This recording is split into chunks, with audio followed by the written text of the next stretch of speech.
Welcome back to another episode of Real Business Owners with myself, Trevor Cowley.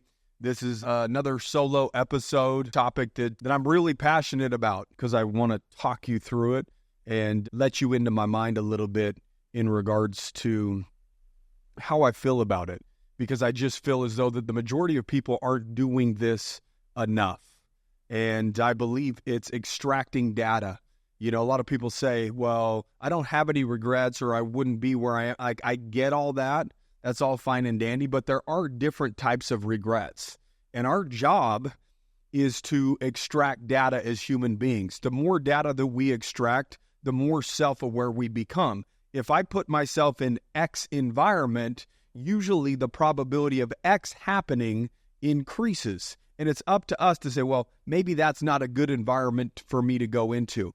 Even if I have good intentions of not drinking anymore, but I'm feeling lonely or I want to still hang out or still want to be a part of the crowd, so to speak, and everybody's going out to the bar. That's not an environment that's conducive for the goals that you have. And if you look and extract the data that you have on your life that says, well, anytime that I go out after 10 o'clock at night around a lot of people with alcohol involved, the likelihood that I drink goes through the roof, or the likelihood that something bad happens goes through the roof.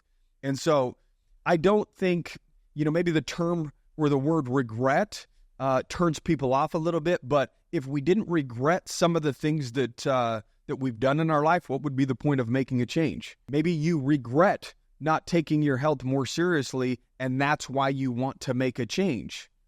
You're utilizing the data or the information based upon your history or your past to say, I don't really feel good. I don't like the way that I look in the mirror. And I want to utilize that information to my advantage so that in 5 years from now, I don't have this exact same feeling. So you can live with regret forever and say, man, I wish. Look, you're as healthy as you'll ever be right now. In 5 years, if you're not doing anything, it's only going to get worse. In 10 years, if you're not going to do anything, it's only going to get worse.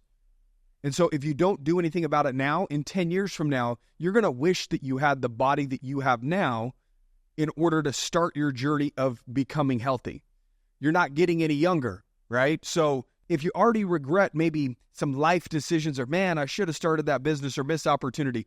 And let me break it down for you, because there really are 4 different types of regret here. There's foundational regrets, and these are just simply missed opportunities for learning or development. There's boldness regrets. In other words, failing to take risks in areas that you know that you should have. In other words, you're lacking pursuing your goals or your dreams. There's moral regrets, acting in a way that is contradictory to your morals and your values. You slipped up. There was an impulse that made you act in a certain. Nothing makes you act in a certain way, but with an impulse, you did act in a certain way that goes against your values or your standards, and that's considered a moral regret. Then there's connection regrets, and these are neglected relationships or relationships that you wish you would have curated. If somebody asks me, hey, what's one of your big, it doesn't have to do with business, it doesn't have to do with money, it doesn't have to do with a lot of things that the majority might look back and say, man, I really wish I would have done that or handled my health differently or my money. One of my biggest regrets is how I treated my little brother growing up. I highly, highly, highly regret that, and that's considered a connection regret. I treated him unfairly. I beat him up. I put him in bad situations on purpose so that he would try to come towards me in a manner that would justify how I would react to him. In other words, if he was watching something, I'd take the remote, I'd go turn the channel. What is he going to do in that environment or that situation? He's going to come at me trying to get the remote back, and that's going to justify me beating the hell out of him. This is considered a connection regret, a relationship that I should have treated differently. So I'm telling you right now, saying I have no regrets, I get where you're coming from. And it's noble of you to say that I have no regrets. But at the end of the day, there are things that you wish you would have done differently. And I can put that in the category of regret, right? In other words, you don't want to experience the way that made you feel again. So you make the adjustment. Now, the problem is, would you have ever made the adjustment if you didn't make that mistake and have to feel the feeling that you felt in order to say, I don't really like that, so I'm not going to do that again, so I'm going to act in this manner. So again, I understand why you say, I have no regrets. But our job is just like a marketing company, okay? This is the product that will produce your life's outcome. A marketing company produces your business's outcome by producing leads for the business. So how is a lead produced? You put something out there in the marketplace decides whether or not they like that ad or they don't like that ad. How? By extracting data, you'll be able to tell, this was a miss, or hey, this is a hit, let's double down on it, right? Your job is to extract data from your life. Either you're winning or you're losing, and you are the result right now to determine whether or not the decisions or actions that you take on a day-to-day basis are leading you down a path that is fruitful. And if you don't like the way you feel, you don't like the result that you currently have, that's evidence enough that something's off, something's missing, and you need to make some adjustments. So you extract that data and use it to your advantage. You become more self-aware. Like, think about when you were actually in the zone or when you were flying high on life.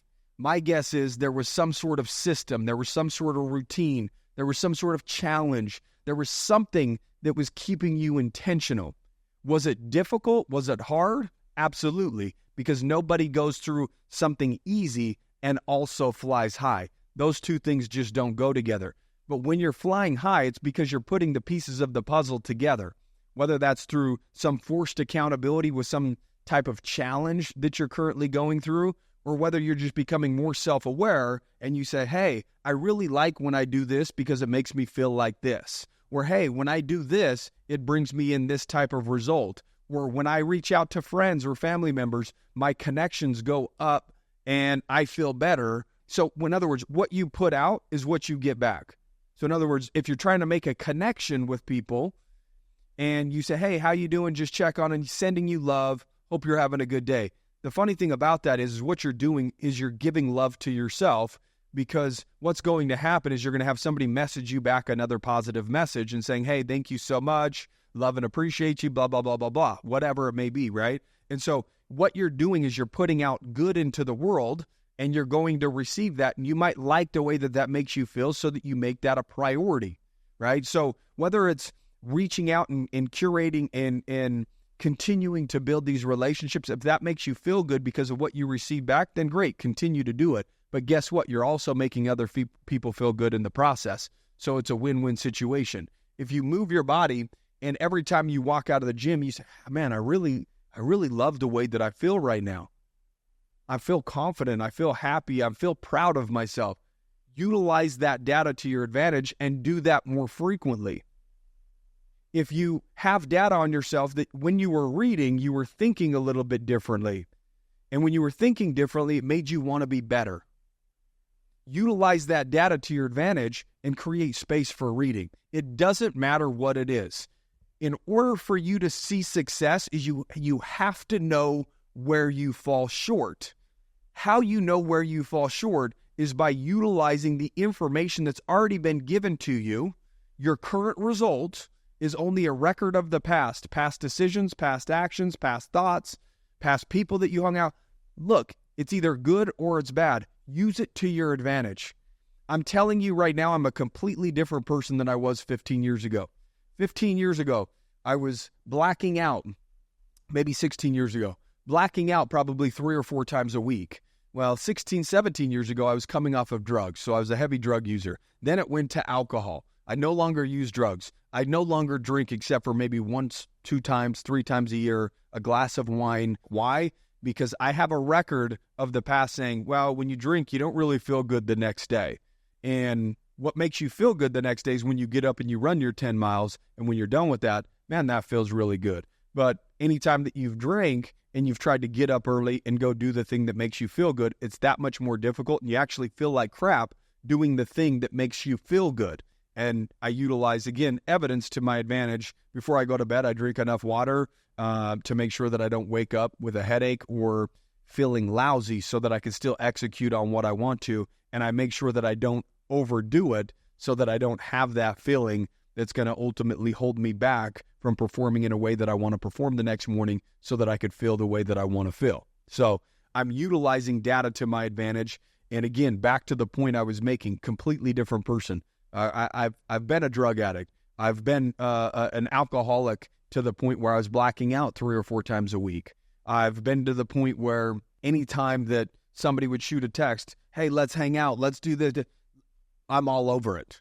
Now I don't hang out. I don't kick it. That's not anything. I don't like large groups of people because that ultimately means that I'm hanging around a bunch of mediocre or average people. And I know that that turns some people off for me to say that, but the environments that I go in around lots of people have to be curated. Why do you think I love masterminds? Why do you think we've spent 5-6 years investing, putting ourselves around the right people in the right rooms? Because those are our type of people. Those are the people that I want to be around. That's the type of energy that I want to feed off and also go into and give my energy to, because I feel like it's reciprocal. I feel like I'm giving what I get and I get what I give. And it's a beautiful cycle. And so again, I don't hang out. I don't kick it. Back in the day, I was all about it. I was the first one to tell, hey, what are we doing tonight? Where's the party at? What's going on? Let's get a big group of people together. I no longer do drugs. I no longer really drink. I no longer hang out with large groups of people and had fitness not be a part of my life.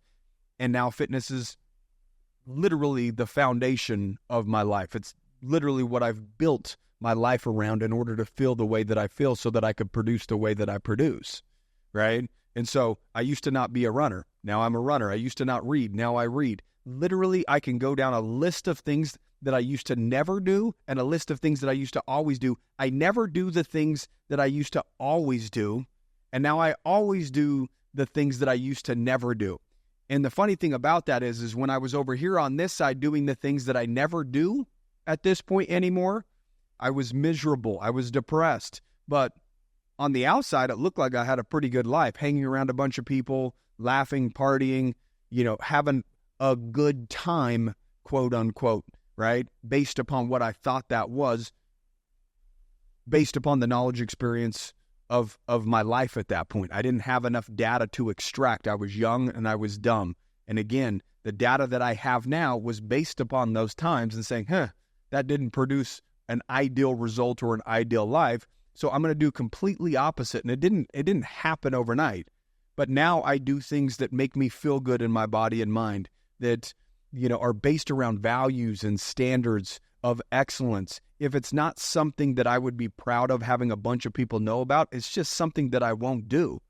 Because why would I know that I'm doing something that I shouldn't be doing as an individual because I wouldn't want anybody else to know about it? Guess what? The only thing that matters is what you know. It doesn't matter what everybody else knows about you because you know the truth. You know if you're a piece of shit or not. You know what your intentions are. You know if you're a good human being. You know if you're living with intention and having values and you're a person of character. You know that because you know what you do when nobody else is around.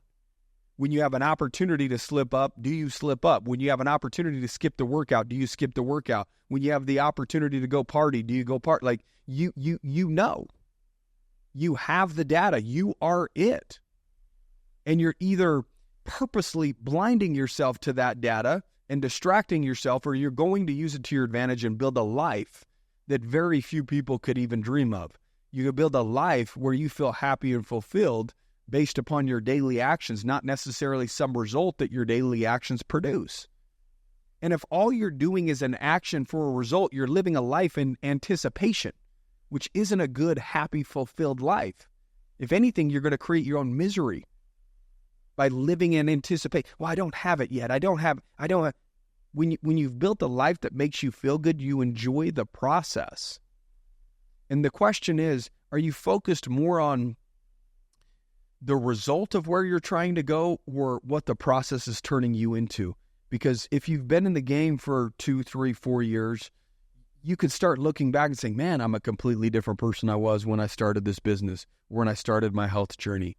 And it's always going to be positive.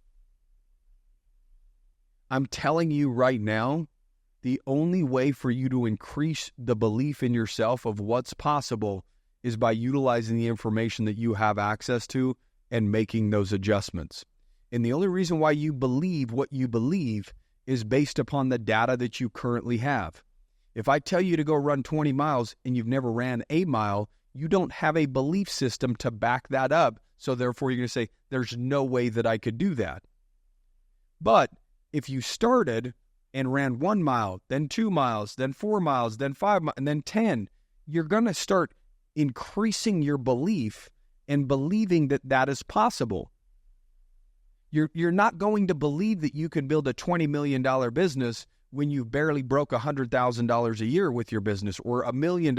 Again, there's these steps. The only way to increase your belief is actually going through the process and getting closer and closer and closer to what it is that you say that you want. And the only way to get closer is through massive action. If you want professional results, you have to stop acting and playing around like a rookie. The majority of people are still playing like a rookie. They're taking their old habits, their old friends, their old way of thinking, and trying to drag all of that into an absolutely new life. And what it's doing is it's clashing. It's going to force you to make decisions. What's important to you? The old way of thinking, your old results, your old actions, your old friends, or what it is that you say that you want. And if you're not willing to go through discomfort and extreme pain to get what it is that you say you want, then there's your answer. You don't really want it that bad. The second way to increase your belief is by surrounding yourself with other people that perform at the level that you want to perform at. So in other words, if I hung around people that ran 20 miles all the time and I've never ran a mile, immediately when somebody challenged me to run 20 miles, I would say, well, that's going to be tough, but I know it's possible because I'm around a bunch of people that do it all the time. Because you have physical evidence. In other words, you have a record of the past. Your brain has that input and that knowledge knowing that it's possible. So in other words, your belief increases around your actions and your habits and the results that you're obtaining through your daily choices, where your belief increases by surrounding yourself with other people that have already done all that and are living proof that it's possible for you to do that as well. So therefore, your belief will increase just by being put in that environment. That's why I'm a big believer on environments. I have the data to know that anytime I've invested into masterminds, anytime I've invested around putting myself around high-level people, a high-level result happens. Does it happen overnight? No. And this is why most people will join a mastermind, join a group, put themselves around high-level people 3 months, 6 months, a year, and expect life-changing results. Nothing life-changing happens in 3 months, 6 months, or a year, period. The problem is you have an expectation of a result within a unreasonable time frame. It's you that's being unreasonable. Is it possible? Yes. But you have to open up that time frame and then also open up your mind in terms of what you're willing to do within that time frame in order to receive the result that you want. And I'm challenging you right now because there's a lot of you that are listening to this podcast right now, and this is not disrespectful. This is said with all the love in the world. Right now, you're making decisions that make you not good enough for the result that you say that you want. It feels good to say it because you get a dopamine hit. Well, watch me. I'm gonna, da-da-da-da-da. Look, you have the ability to do whatever it is that you want to do. But what I'm sick of seeing is people on the internet, overweight, talking about discipline, people struggling financially, acting like that they're some coach or mentor to other people, people struggling with their own impulses. They can't even control what they put in their own mouth, but yet they want to talk big on Facebook. They want to talk big on Instagram. If you go look at my Facebook, there's a 2-year gap where I maybe made 1 or 2 posts. Why? Because for the most part, I went quiet. I was working on myself. I was changing who I was down to my core so that I could show up as the individual that you're currently listening to right now on this podcast, so that I could show up better for the people that I surround myself with. so that they're in proximity to a standard that maybe they used to not be around, or maybe a standard that they've never seen before, and maybe, just maybe, increases their belief in self. And if they have a little bit more belief in themselves, maybe their actions and their habits start changing and start going towards the standard that I've set. How do I know this to be true? I've seen it. I have text messages. I have DMs of people that have simply put themselves in an environment that's of growth around me. Again, this is not me patent. This is me looking at data, evidence, information to say, holy shit, this stuff works. I was talking to somebody at the gym the other day, and they said, man, the world's really messed up. And I said, no, it's not. I said, there's just a bunch of messed up individuals in the world. If every individual worked on themselves and fixing themselves, the world would be an amazing place. You don't do 10 reps, all 10 at a time. You do one at a time. It just is what it is. You don't build a $100 million business like that. You do it $1 at a time. And so if you look around and say, man, the world's really a messed up place, I challenge you to begin with yourself and utilize the data that you have and quit utilizing external things. Quit defaulting to your impulses in order to get the dopamine hit that you're looking for so that you could feel good for a micro moment and then go back to the way that you feel right now. Use the information that's available to you to become better. That's the whole point of this podcast. And if you feel like that you're lacking skills, knowledge, perspective, a group of people that, are like-minded, that you could give your energy to and that you could receive energy from, then I would challenge you to go to joinrbo.com. This is something that I'm completely passionate about. I've thrown myself 100% into RBO, and this is where my focus is going to be. You guys will see my energy shift, my leadership shift, the way that I communicate with people shift, period. Because any other option is just unacceptable. I'll take on that responsibility. I'll bear that load. That's mine. I'm obligated to do it. Why? Because without that, the world is a lesser place. Without you operating the way that you know you should be operating, the world is a lesser place. As you guys know, I love and appreciate you. As always, keep kicking ass. Rate and review the show. JoinRBO.com if you're ready to change and see the next version of yourself. Peace, love, and do what you know you need to do.